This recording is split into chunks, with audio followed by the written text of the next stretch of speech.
Hello and welcome back to the new episode of nesso.design.TALKS. This is the second episode about Harmay. I'm Antonio. On the other side of the world, there's Abudi. Ciao, Abudi. Hello.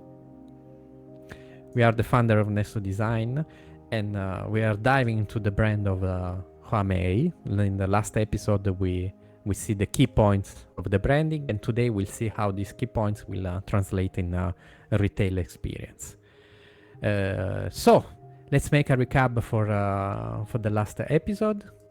Okay, so last episode we talked about the founders, Jason and Damien. Jason being from not the background of the retail experience, and Damien just being there collaborating. Harmay name, how they like the fruit and they picked the name like this. Randomly took the name. Yeah. And then having the samples as a base product in the beginning, and then moving on to other products, and the collaboration for this first store in Shanghai, Anfulu, with AIM Studio. So I want to show you a small, like a slideshow of some of the stores that they designed through the years, to have an idea of how they developed. So starting from the Anfulu store. Then they did the Hong Kong in 2019, Beijing in 2020, which we got a little bit involved, if you remember, in the Valentine campaign. Pop-up campaign. Valentine campaign. Yes. Then the iconic Shanghai Fang store. Then Chongqing, which I really love. We'll talk about it later. And this is the last one of the last one. Yeah. Yes. But they have the after it came the Shanghai one, the market, and then the Wuhan, and then the last one I think is Hangzhou, is the one you see here. It's kind of like more pop up, but all the elements, all of them together, they always have two clear messages. One is the warehouse and DNA in their culture, and the second one is adapting to each city culture. I think this is a really brilliant idea of not having a traditional repetitive store. Because in all the store they have some characteristics, some hints that live here and there. I guess the more strong element is that it's still a retail space, no, and they still treat it as a retail space, but actually they are quite mild to give these hints here and there. Yes. So I want to talk about the Fang store because I quite like it. It's quite interesting the way they developed the community aspect of it. This is, I think, the first time they focused on showing off the idea of communicating with a group of people, having them inside the store, engaging in non-business related and this is a pattern that we are seeing. Because if you see now also with Gentle Monster, we see that the first store, the first floor, the ground floor was completely open to public, and here we see it again. Now it's becoming quite a pattern, to give some space for the customer to just as a leisure, don't need to buy for any chance. I think this is related to new generation, like Gen Z kind of consumers, that they want to be more like the luxury for them is about the quality of the product, about the experience of the space, not about having marble walls, life marble balancing, flooring. and Yes, exactly. Also, the logo culture is coming to a hand, even in the luxury, we to show off the logo. Yes. It's true. It's coming less and less nowadays. Before was also because you were Gucci all over. Now it's becoming slowly. Everything is being hidden. Still Gucci has it. So. Gucci is Gucci. Maybe they will move later on. Maybe. No, but actually, no. As we described last time, the new way, the new approach of the brands was to have no, the tribe. You belong to a tribe. You feel in the atmosphere of the store that match the atmosphere of your life. It seems like this new pattern that we are seeing with the stories about hospitality. No, how you guest no your customer, not necessary to sell, but to give some memorable experience. And to be honest, on this I have a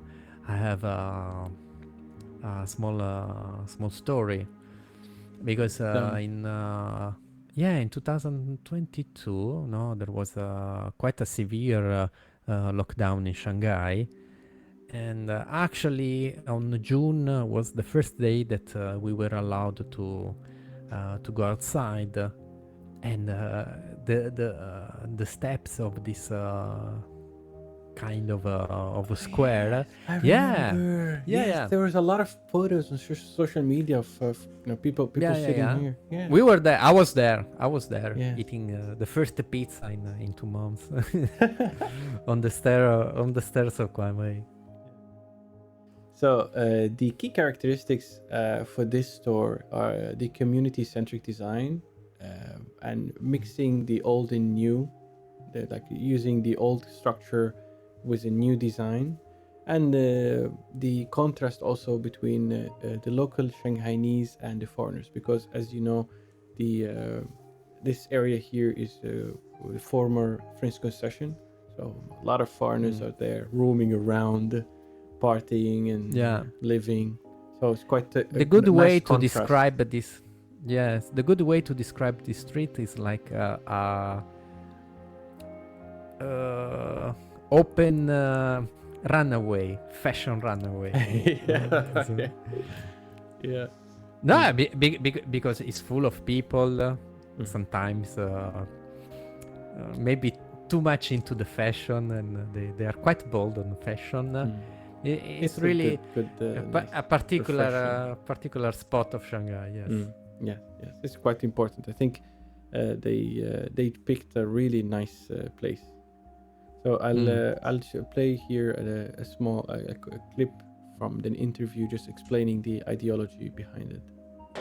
I think in the beginning I had maybe a more old-fashioned idea what a public space would be, that it's more a designated space, like an old-fashioned marketplace or a square, like, you know, an open area where people could come, people can use it. So as you heard, the idea here is to create a community-driven space, which they did in a very good location. So they used something called lane house. Is in Shanghai, the old houses in Shanghai called lane house. They bought the entire building. They took the entire building and refreshed the facade and the main stairs. The rest of the skeleton, interior-wise, kind of almost left as it is. Urban, strong, really nice industrial materials, as I was saying. And then I'm showing you here some of the isometric views so we can get a better understanding of the layout. So you have here the square, the open to public space with the big giant stairs. So the right side of the stairs for going up, the left side is just kind of to sit and display. Display. Also, you can they use it more as a display, or to give the baskets when you enter the store. Yes. There's always someone welcome you there. Also, there is you see the pillars on the left side. They recently they're using them also for events and open, like pop-ups, installations and stuff like this. It's quite but good, if you see, this is really social place, because on one side you see the cafe, some pillar with some kind of coffee table. On the other side you see the spot for the dogs to have some water, refreshing dog. So it's really social space. So moving up to the second floor, here you will be presented with a house-like interior. not literally an interior house, but every form and shape and material is kind of trying to represent a house. So the idea is to put the gatto, aspetta. So the idea here is to use the lane house concept into the space in a very mild way. I'm not saying just put the bed and they So that's why there's also the cat in the house. Oh my God. This is embarrassing. No, it's okay. Yeah. Having a cat in the studio is quite normal nowadays. But, Yeah. yours is get quite emotional. Emotional, yeah. At this time of year, Yeah. yes. It's part of nature.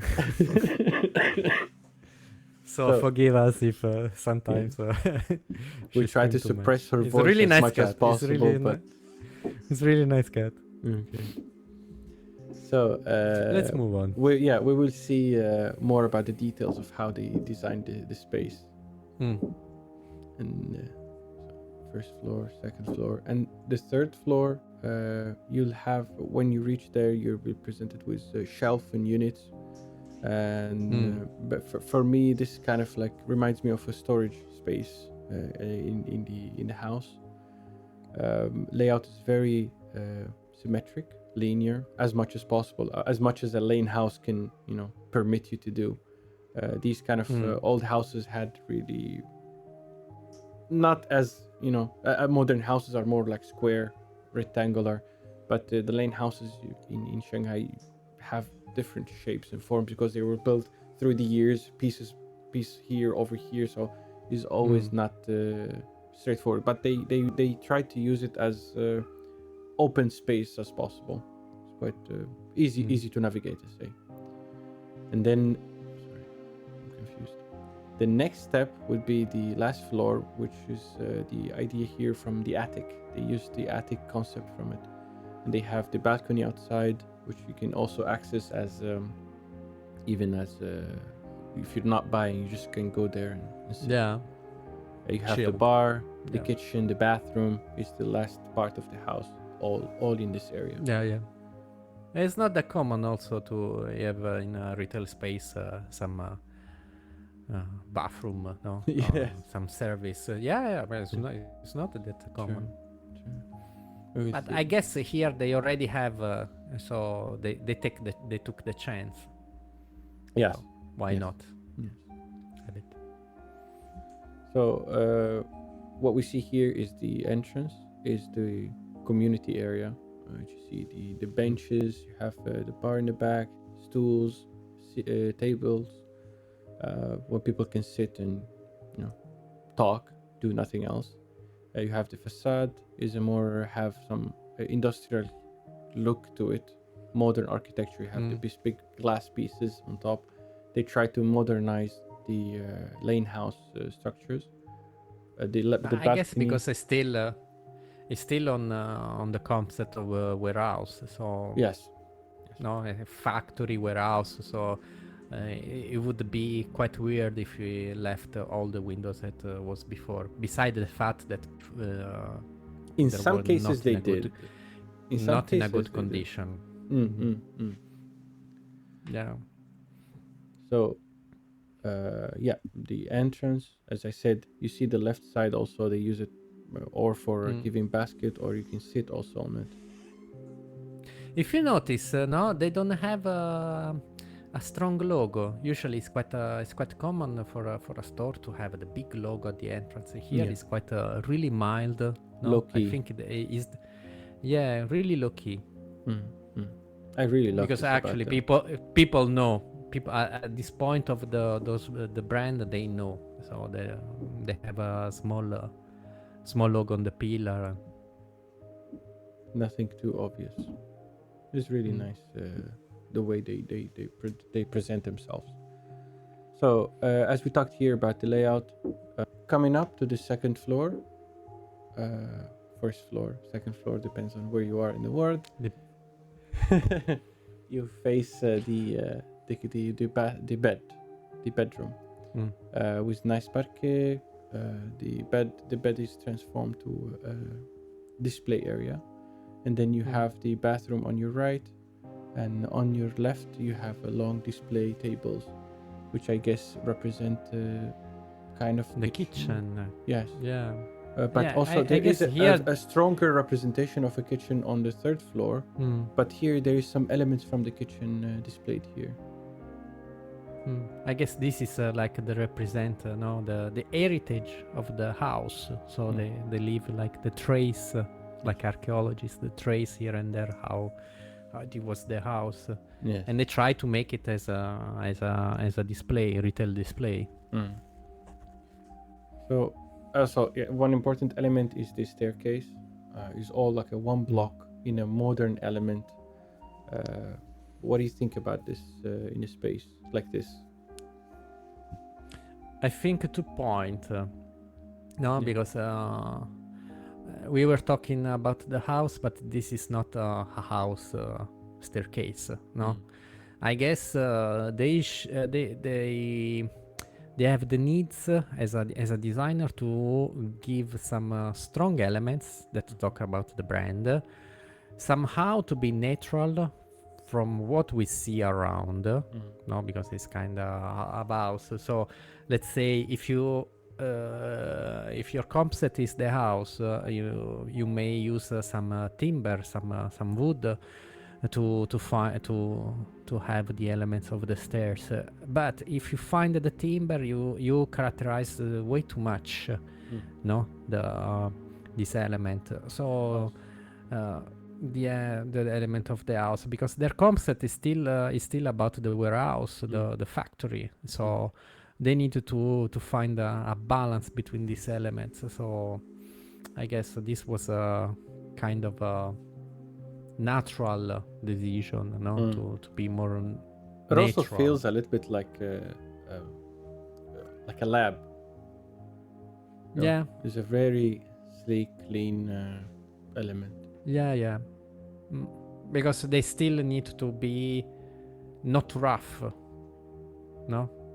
As a factory stair. A factory stair will be, like a simple frame structure. Here is instead is more massive. So for me it was a bit identity of the brands. It's in the stairs that you see more identity of the brands with this material and the natural elements that connect all the floor together. When you enter, you see this kind of bedroom with the kitchen, with the bathroom on the right, the kitchen on the left. Maybe this, this feels a little bit more like Shanghainese. It's kind of inspired by Shanghainese lane house apartments. So they use the wood flooring, which is quite used. I mean, common in Shanghai, but they used it less red. Usually, it's more red, more strong. They have also used these cabinets, which, as I remember, they used it for perfumes. The wedding cabinet, no? Yes. The shape is the wedding cabinet that they use it, yes, for display the parfum. Here also, it's nice how the flooring are changing from places to places. Yes. No, it's like each room has its own floor, and they demolish the wall to make it as open as possible. Retail space. Yeah. So even though it's a made up, but it's like you're exploring the hints of what it was before. This was really nice. Yes, this is really nice touch. This is a nice element of merging Harmay with the culture of each city. This is kind of a good representation of it. Then we move to the second floor, actually third floor in this case. In Chinese numbers, flooring numbers. This floor for me seems more like storage area from the house. Yeah, is also a call for the warehouse experience. Again, they use call for the brand. Yes. Yes, that's yeah. It's more identity of the brand. We still see the same kind of racks, like industrial racks. They make it more gentle, maybe with the flooring, no? So you have this contrast, and they left this wood niche, no? Yes, I really like these niche. It feels kind of home, but not, because of the entire destruction of the space. Really nice. They put product display here, and I guess this is kind of like a window. So you see here, there's the window here, looking outward. I think this is kind of the feeling from the lane house, because usually lane houses are really close to each other. It's common to open your window if you live in a warehouse and see the other quite close to you. It's kind of a call for this. Again, this is, and we can see the cashier. The cashier, that one in the background was the cashier. Yes. So still, as being a house, you see these windows that are actually kind there's of the neon light house on window. top. It feels like a street. So we move to the fourth floor, which is kind of call it the attic. It's a mixture between the bar, the kitchen, bathroom, and a balcony kind of feeling. So the nice thing is I really like when you get into, you're faced with this long bar, and then on your left side there's the round one with the kitchen behind it, and you can use the bathroom. It's like a mixology bar, no? Yes. The one on the left. Left is it's more a mixology bar, and actually it's nice how to see all this rich full display. No, it's like ingredients that you can go there, mix, and discover. The lab effect again, and then you have the balcony, which is visible from outside. Really nice to visit. You can freely go there and see it. If you find the space, because in the weekend it's really packed. Yeah. Yeah, of course. Really nice. So this is the bar when you're entering. This is the mixology bar, as you said here. We have all the samples. You see, they have the bar. They have the bar on the bottom. Yes. Yeah, it's like it's missing only the stools. But also the way they present this display for me is nice, because it feels like a chocolate. This kind of chocolate sweet display. I understand. Understand what you mean. Really Elegant. It's rough in the same time. Exciting, more than elegant, maybe exciting, because you see, maybe it's really like chocolate. You can, you feel, let's see this, let's see that, picking ingredients or different flavor of chocolate. Exactly. This is why I really like this display. It feels childish, emotional, but in the same time in a industrial, strong context, like a warehouse context. It's really nice. You have also the the lavabo, bathtub. The bathtub, where you wash your hands. No mirror. This is quite weird. In a cosmetic store, there's no mirror. Yes, I don't understand. Really few mirror. Even in the toilet, if you see in the toilet, it's really neither small here one. or here they have a mirror. I think they're focused more on the experience of the space itself, without engaging with yourself as a customer. I don't know. I guess here also it's a trick, because they have a few testers, product testers. So actually there's not that technical needs for mirror. But also the price range is not super expensive. Should be not super expensive for you to test and try a small quantity of something. Makes sense. So this is one important store. A second important store is in Xintiandi, also Shanghai, It's a very interesting place. The concept is called the market. I want to share this because me and Antonio have a fond appreciation for this space because of the way they do the VM, the idea behind it. It's bold and Bold move, really bold very move. very bold because the market usually, the way they show it here, usually feels like a wet market, so it's dangerous to play this game, but the way they present it is a very nice combination and balance. I'll leave you with also a small short clip introducing the idea.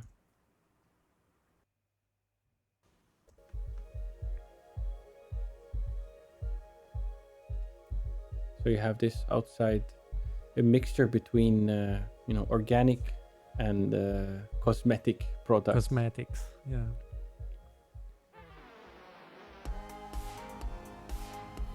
And actually, all the organic are for sale.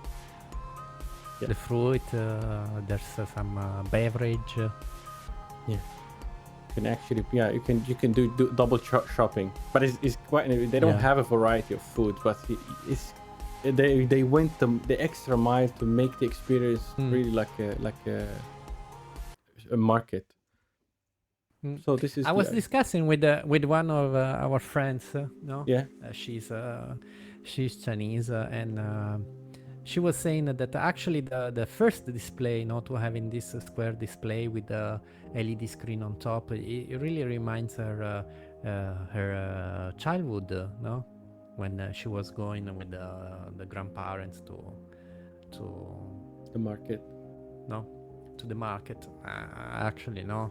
It's also it's a consequence of knowing who are your target customers, no? Yeah.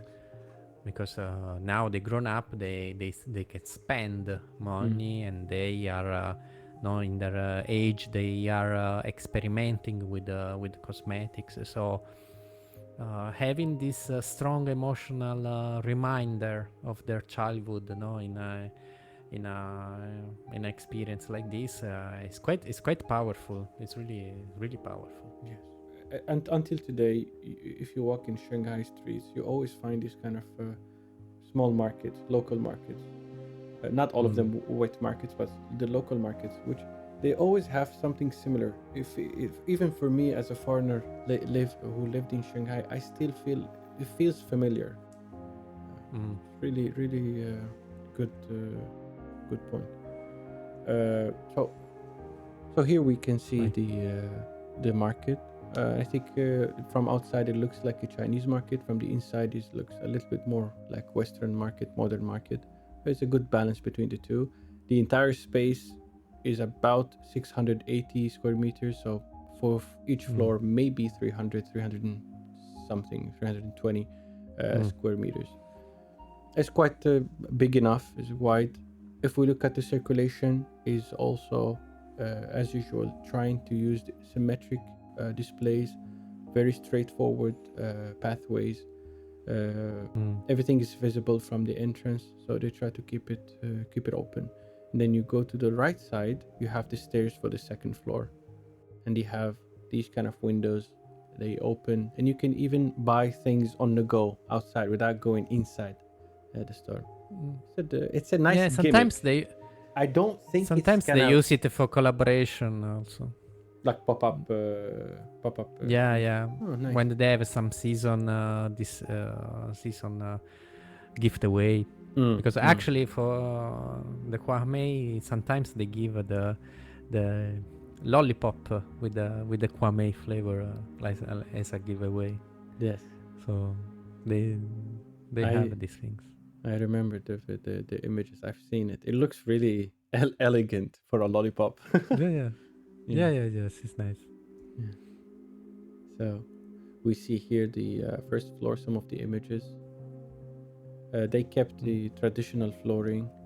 Warehouse. Actually, this is another kind of warehouse. When you have a market in a house, it's a strongly correlation between warehouse, storing, and the fridge. They have some fridge Yes. on the walls. If you look actually. at the image from the right side, you see the right side image, the left side from it, there is kind of representation of a fridge with the white tile inside. It feels like a fridge inside. Yes. I like that they respected, and you can still see the Xintiandi elements inside. Xintiandi, for who doesn't know, is a very active place in Shanghai. Have a lot of culture, a lot of renovation. People, the companies who invested in Xintiandi try to keep a signature culture in the architecture. So it's nice to keep this element inside your space. We go back also again to the same element, trying to merge with the culture of each city as a brand. Also the color, because no, Xintiandi was the place where the Communist Party have his own first meeting and foundation, and the facade of that building have these two color, no, the gray terracotta and the red terracotta, no. So these are elements that are taken again in the design. Yes. So few hints, always a few delicate hints of the elements, like the flooring with the gray tiles, no, the ceiling still with industrial lights. So it's a market. So still efficient neon lights, no, over the display that have exactly the same shape that can have like a fruit display in a wet market. Then they have this kind of storage and packaging and delivering display. It's really nice to see. It feels like this is like a literal warehouse inside. So we move to the second floor, which is a little bit more interesting in my opinion, because there's many small elements compacted, merged all together here. So you go up, you're faced with a cage-like structure. Everything looks like a lab. There's a lab feeling in the first area. Then you move to shelving area, and then your last step is the checkout, which is you see on the left side of the image. You have the traditional shopping, like a shopping mall checkout area with the scanners and the fan, the bar, everything, which is a really nice touch. So I'll show here. There's a lot of small ideas put here to show the brand's ideology. So we start from here. This is the lab. It's something new they produce. So they collaborate with other brands to create products. So they want to represent the idea of a lab. But in the same time, they put a cage. So the cage idea is to make people feel how animals would feel. So by saying that, they're saying that we are an animal testing free company. They pride themselves of most, or let's say all products that they have or produce by themselves or in collaboration have no animal testing, straight for human testing or something in other ways. This is also something that is on developing, because actually in the last years, 1 or 2 years, it's been approved in China, the law that no need animal test for cosmetics product, and before instead was mandatory. Obligatory. Some brands like I think Aesop delayed the entering the Chinese market for this reason. So, so in this case was let's say quite nice subtle provocation, I would say. Yes. I remember they used to But produce or bring everything from Hong Kong, which was okay to bring. It was a way for them to manage this idea, but now they're quite proud of being animal-free testing, and they want the people to experience this inside this kind of cage, and they use this cage for highlighted products, seasonal products, highlighted products. it's a good way, to deliver a positive message, but also something that the Gen Z are quite sensible. No? Yes. Even our generation, Yes. more in Europe, I would say, in Europe and in USA, maybe in Asia, it took a bit to understand and to embrace it. I was actually reading a report yesterday about this. Generation like millennials, the generation after 1980 to 85, after 1985, the all generations have fond connection with animals. So the interior of housing changed only for this generation to match animals. What I mean is that before, the animal used to live in the house as everybody else, but now there are dedicated areas inside the living room or bedroom for these animals. They have their own furniture, their own food, their own stuff. So it becomes we have a different connection to animals than other generations before us. Of course, we all love them. I think my parents also love animals, but we have a different approach to animal cohabitation. Let's say. We are here at the so this is before the cashier, the storage area that I was talking about before. For me, it feels like the you have these shelves and white tables. It feels like or fish market or the meat market, butchery, yes. And then you move to the cashier, really like copy paste from an actual shopping center, shopping mall. Have this kind of clean storage elements we've seen before. Okay.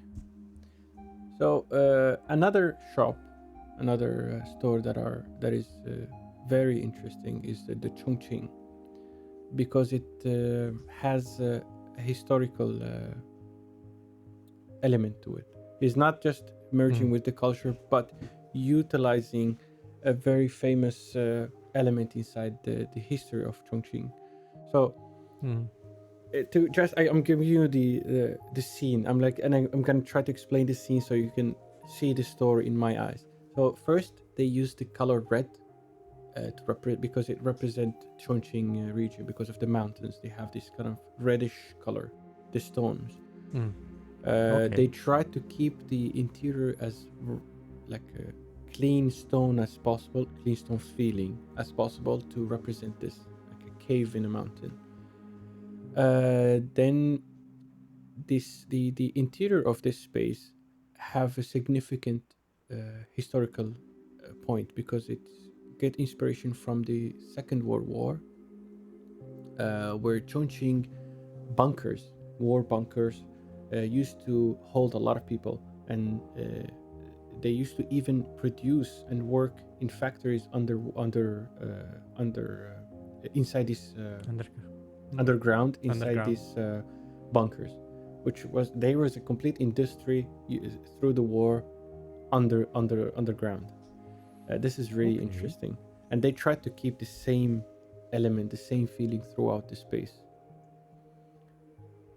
So, I really like this interior. So I put this picture in the beginning because it reminds me of a bunker. So you see this kind of old long tunnel. You have these pillars, strong big pillars, everything recalling a bunker. So the idea here is the house on the square. The idea is to have an iconic pop element house inside the square. The square is for the community, again the same element, but the house is have really strong connection to Chongqing. And of course the inside has the factory, which they took from During the war, people used to work in factories underground. This is the isometric view of the space. You have the public space outside, and then you have the house. The production line you see here on the curve. You enter from the bottom. You're faced with the production line, so you can represent the brand.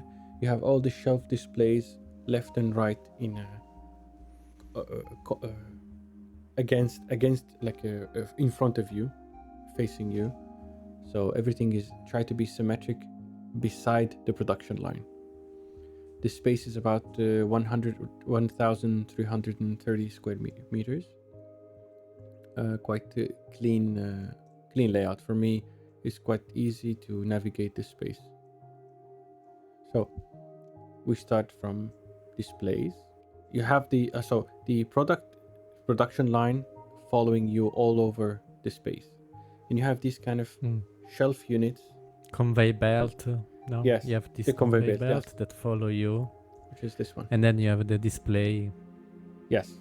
Display and lighting that always follow the same concept of a factory, production, stock, warehouse. Yes. But in the same time, giving you a cave feeling, a red cave feeling. Everything is closed, long, really nice. I would say that the color helps a lot to give more immersive and soften up a bit the environment. I was imagining if everything was concrete, it would feel really cold, no, and really pressing. Instead, like this, no, they make it way more entertaining and nice to be there.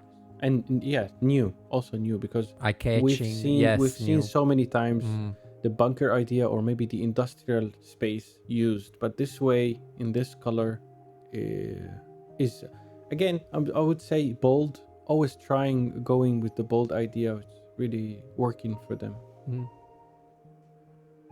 Also, you have this kind of steam engine reminiscing. It's also really nice the idea of the lighting. You see the kind of industrial lighting. Yes, they try to use everything from the style from that era, from the bunkers, and use them in the new design. Also, the display. Even though really nice. Technical wise, the lighting is maybe not that perfect. Not the best. No. Yes. Specifically, if you look at this area here, there is some issues with like lighting up the product. But in other areas, they have enough light. If you see on the left side, you have the neon, not neon, but you have the light directly above the product. So it's fine. Some areas, no. But it works for the concept since it's a kind of a warehouse, more casual. It's fine. It works. It still works. It feels like a trip to a factory underground, literally. Yeah. I remember when I was young, I went to a factory. I feel the same feeling when I look at these pictures. You have also these robotic arms with the round display and conveyor belt. Products are running. Everything is industrial, strong, but in the same time in a very soft ambient. Really nice. Really well done. Yeah. One last collaboration I want to discuss is one that is interesting in my opinion, which is the collaboration with SRT Labs. SRT is a robotic lab company. They produce machinery for factories, usually for factories. They have done a collaboration with Harmay in Wuhan, and they created a unique element inside the store. Let's go and see it. So I love that they kept the same traditional store. This used to be before in the 60s, used to be a bank, a Japanese bank. And they left the outside as it is, and they changed the inside because the inside, as I read in some of the articles, it was changed completely, that it doesn't represent the original design, but the outside was the same. So they tried to, as much as possible, salvage the history of this building. So I have a video, small introduction video for the not introduction, some video to show the interior. Yeah, you see robotic arm. And this is what Yes. we're talking about. Yes. So the beauty about this, that these machines are not doing anything. Physically, they're not just repeating a loop of faking production. But it's really nice element to have these kind of products, or hands take the products, package them, put them on a shelf, and then take them back and unpack, and repeating this loop. And they have this iconic, also from the back, they have this iconic windows. We've seen them in the market, in Shintendi, in different stores throughout Harmay life. They always try to feel to have these kind of windows. You have these windows that open and close. So, as we said, we've seen the facade. We have a section for the entire building. Again, which I love, that they chose a place with a central, not central, but a main staircase that connects all floors together. I love this feature. They always try to find places with this kind of element. And you have in the center this kind of tower, empty, with robots that are producing, doing their job, going up and down throughout the building. Let's go see the first floor layout. So you have in the first floor you have a kind of traditional display. So you enter, you're faced with the tunnel, the horizontal, the vertical tunnel. You have displays left and right in a symmetric way, but they're using some traditional elements from the base to the material, and then using some stainless steel, which makes it more modern. Very linear also. Yeah. One thing, now if you notice, this all this layout that we are seeing are quite open circulation. No, and there's also a strong reason behind, because they're still multi-brand. So multi-brand store, especially I would say Harmay, have a turnover of product, turnover of brand. Many brands comes, new brands comes. So depending on the sales, depends on adapting to the trend. So it makes no sense to have a particular display. So also a particular zoning on the layout. So that's why. And the concept also is a factory, so it's natural that everything is quite flexible and open to host and to place any kind of products. So that's why when we see the layout is always a loop that go all around with a kind of generic display. But they do the details, the fine details, what makes it different from others. So here they used, for example, if you look at the walls, traditional wooden walls, cabinet, it feels classical, but in the same time you have these blocks of stainless steel for the display, and the stone legs, which is traditional in that area. Yeah. That is that details that you see, the feet of the gondola comes from the traditional Chinese Asia. I think all Asia, also Japanese way, no? Yes. Since they were building in wood to protect the wood from the humidity, you have this kind of elevate shoes. Yes. Shoes in stone, no, to elevate. You can see everything in all the the Buddhist temple, no, on the pillar, or the bottom of the pillar, you always have the first ring that is in stone, and then from there rise the wood pillar. So this picture represents what I understood from the concept of the store. So each picture here, you have 3 images. The first image represents the ancient history of this building or the city, the Wuhan. The second image is the aluminium kind of tunnel with the robotic arms, represent like a jump to the future, a trip, a connection between 2 elements. And the third one is what you see on the right side is a recall for the original bank that used to be in this building. So they try to represent each era in a small element and connect them through this tunnel in the center of the store. When you enter the space, you face the stairs, the displays here. Some of them have a kind of floating kind of feeling to it. For me, this is quite futuristic design because they kept a traditional element as the wood on the walls, but the displays are completely futuristic and modern. So you see the left side display is kind of floating, suspended by attacking it on the pillar.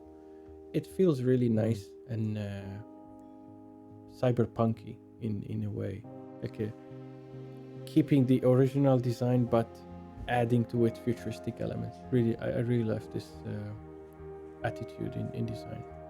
So this is the tunnel with the robotic arms. This was a render view from the proposal, and these are the robotic arms from the company. This is quite a nice touch. The second floor have similar layout, more simple because they have this kind of shelf units all over. It feels like a storage. Again, I think in all stores, which they have at least 3 floors, always the second floor is a recall for the brand core, the DNA of the brand. If you go through all the stores, always the second floor is the shelf unit, warehouse looking floor, always. Really nice, the contrast of color, like the green and color and the details, and the profiles of the display. Here you have the traditional with modern, industrial, really nice. The concrete on the outside walls here, if you see, with the contrast with the flooring, really beautiful work. The third floor is more like it's a smaller space. It has less display, but they have a staircase to the rooftop. And here we can see the heritage of the bank, no? Seriously, like Art Deco kind of lighting. Yeah. But the nice is that if you look here on the left side near the window, it ends there and then concrete starts. Some of the display. The archive, I guess, is the archive. Yes. Yeah. Also, these. So it's like they use some of the archive language and the drawers, yes. all the boxes. Yeah. So the last element here is also the stairs, because it completely has when you enter inside, it has mirrors all over, so you get a little bit confused, but there's a nice movement between one floor to another, because you go from traditional to sci-fi mirror space, and then you enter back to something traditional. So for them, it's kind of the connection between history, heritage, and the brand. This is another view also. Oh, where you kind of it starts to be a little bit. You have the same elements always repeating in different packaging. So last element in this episode is the VM. want to talk a little bit about how they do visual merchandising. What's good, what's bad, what's to improve. Let's go and review some of the elements. So I'll first go and discuss few elements, and then I'll ask you for your opinion in some of them, because we have sometimes we have different opinions, specifically for Harmay. Yeah. So for me, some of the displays in that Harmay creates are beautiful, clean, sleek, and organized. But some others, if not put in the right context, are a little bit messy. For example, if you see on the left side, for me, it feels a little bit messy. On the right side is more organized, more storage-like feeling. Here also, the way they present the products sometimes, in my opinion, conflict with the flow.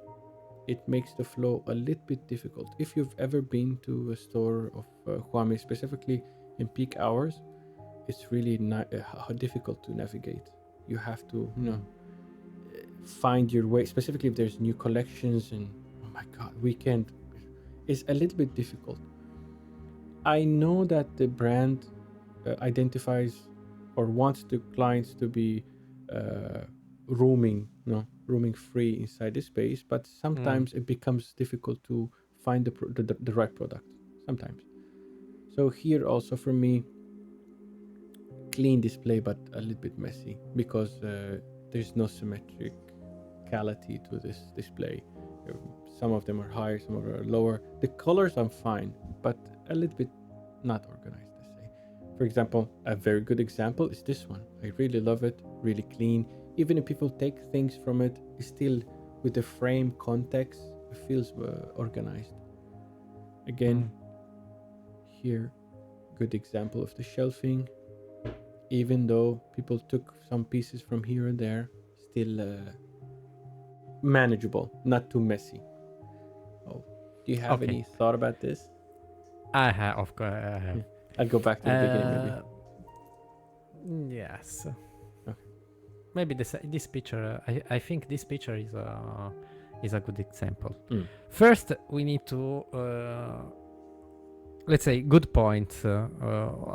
First, analyze. First, we analyze. There's a difference between what we see on the left and on the right.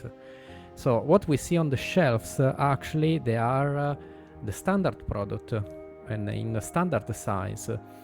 And the price is comparable to the one in the actual store. So that comes the more organized way to display. So it's still the stock warehouse, the industrial feelings of shelving is still there, and everything is still there and have to be like this. But we are talking about actual product. So they, let's say, they find an element that is more aligned with the standard retail experience. What we see on the desk, the more richful one, actually is the small size sample, what we call sample, small size product. No, so that is more about. Also for the price range, it's more about impulsive buying. No. The small tester for I don't know, La Mer cream. Oh yes, let's pick it. No, it's more like a picking experience. So in a way, this is the logic. This is pros and cons. No. So pro, it make the experience a little bit more funny for somebody that is free to has a free mind to try, to be impulsive on buying, and again, you still need to read it in the context. From my point of view, they have a point that is too much left behind. That is the one of testing, because once I make an example. My wife is really into lipstick. She's almost a collector of lipstick, but she never walk out the house if she doesn't have two lipstick with her. So one day, you know, to cheer her up, I wanted to buy, you know, a lipstick for her, and was quite an impulsive, emotion to buy. And I went there to pick it, but me as a man, I couldn't find any guidelines, and for me it was really hard to understand which color I was buying. And so this became quite difficult, for first from the brand to manage, because it means more design display, it means training more the sales assistants, also have a one-on-one kind of service, sales service to establish a sell kind of sales ceremony, no? Instead, having this again warehouse kind of outlet, like an outlet, kind of sales, is more easy maybe for the brand to manage, and but also more confusing for those who doesn't know exactly which product they want. Yeah. So you don't go there for choose. You go there to buy and try and explore. No. Yeah. You go there to buy product that you already know, and maybe you already experienced somewhere else. No. This is, I think, is the weakest point of Harmay. They could not rely on themselves on training or convince or motivate the customer to buy a new product. They relies on other retailers, to let the people try, because they have a few testers. Most people who go there or go for the experience to maybe find something on with a cheaper price that they didn't know about, or they already know what they want and they're just going to pick it up.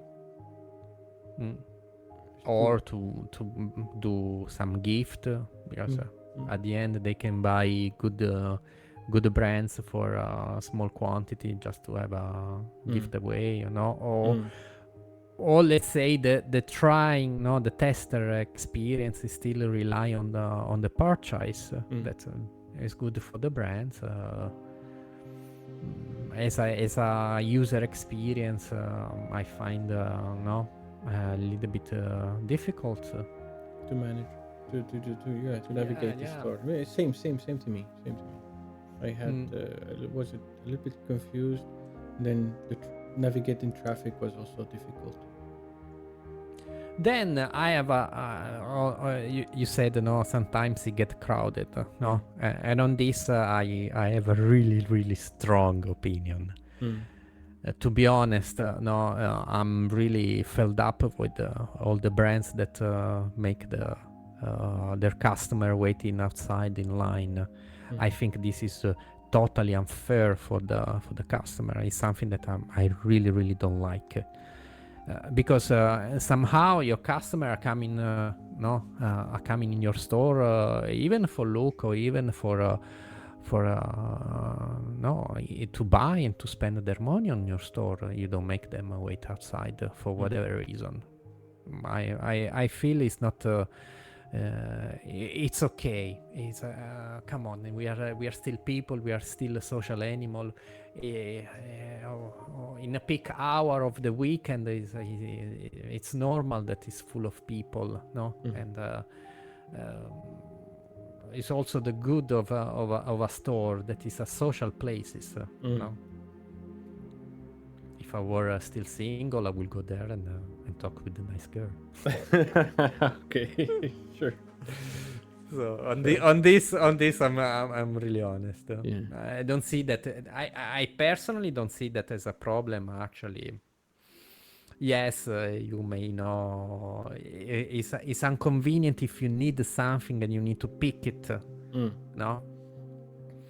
But the line in store is something that I really don't understand. I really don't want to see. Yes, but no, about the line, I agree 100%. Yeah. I feel this is unfair because I go there to pay. I make an example.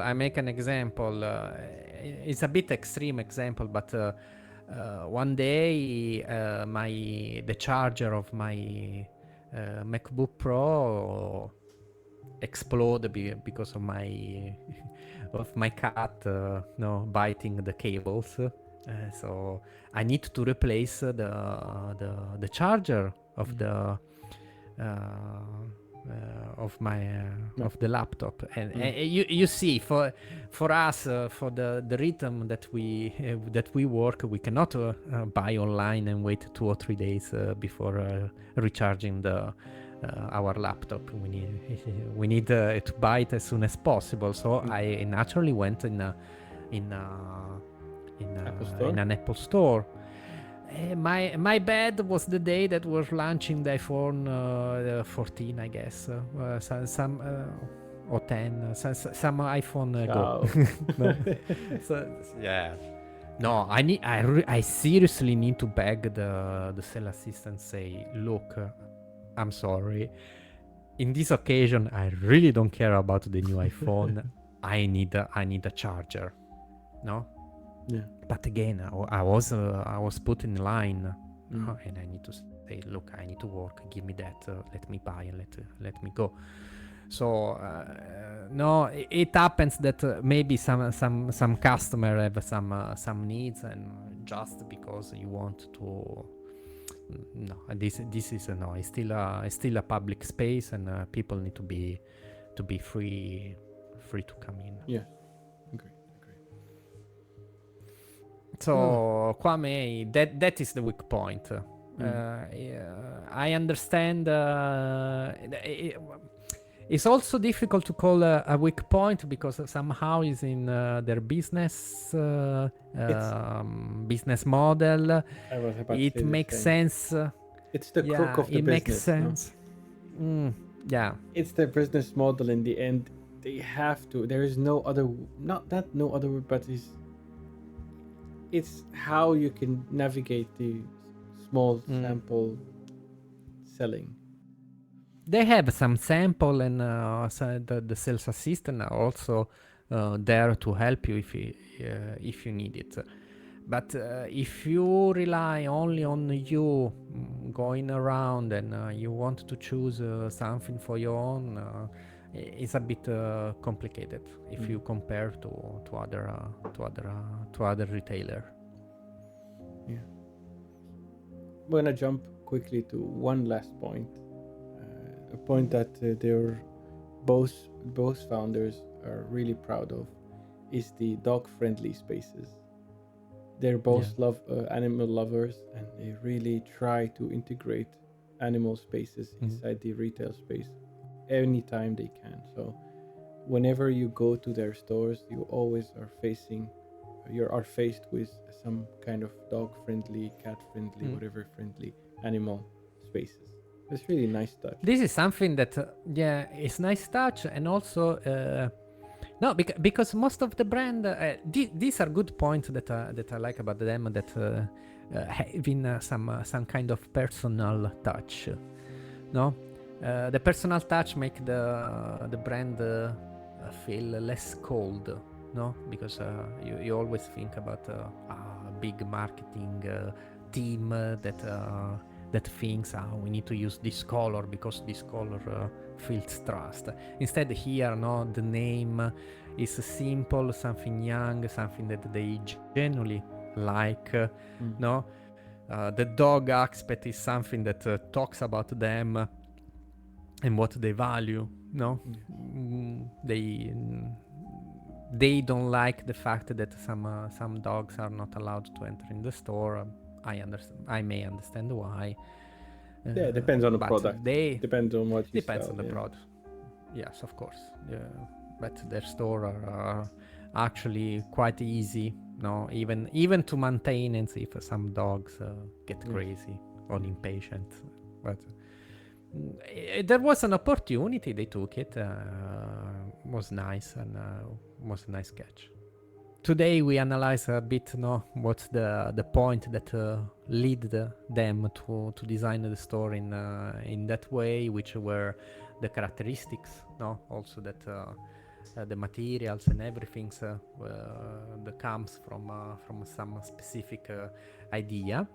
In the next episode, we will talk more beyond the brand, and we will a general summarize on all the points and we're gonna have all the conclusion.